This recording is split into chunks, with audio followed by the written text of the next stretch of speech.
Okay, so ini adalah beberapa fakta menarik tentang ubat mata. Okay, first kali korang kena tahu yang ubat mata ni tak boleh berkongsi. Sebab lain orang lain sakit dia, jadi indikasi tu pun berbeza dengan ubatnya. So kalau korang kongsi mungkin akan menyebabkan sebarang infection ataupun alahan ubat. Yang kedua, ramai tak tahu sebenarnya ubat mata ni boleh digunakan bila-bila masa saja ke? Jawapannya tidak.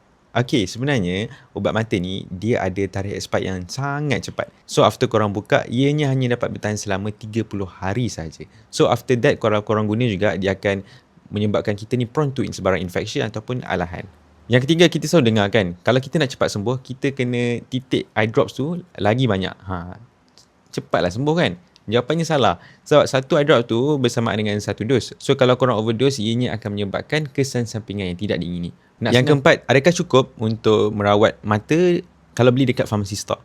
Jawapannya it depends on situation. Kalau korang rasa sakit tu hanya sakit yang biasa macam kering mata, gatal, okey lah, boleh, tak ada masalah. Ataupun mata korang tu disebabkan penyakit mata yang memang korang dah alami daripada dulu lagi, it's okay, boleh saja korang beli di pharmacy store. Tapi kalau korang betul-betul rasa sakit tu dah lama dan berlarutan, eloklah korang pergi jumpa doktor untuk diagnosis yang lebih tepat. Yang kelima, tak semua ubat mata itu sama. Sebabnya setiap ubat mata dia ada bahan aktif yang berlainan untuk indikasi tertentu sahaja. So kalau korang pakai indikasi yang berbeza, mungkin akan menyebabkan alergi ataupun kesan sampingan yang tidak diingini. Penting sebenarnya penjagaan mata untuk setiap individu. So guys, jomlah kita share video ni untuk sebar sama-sama pentingnya kesihatan penjagaan mata.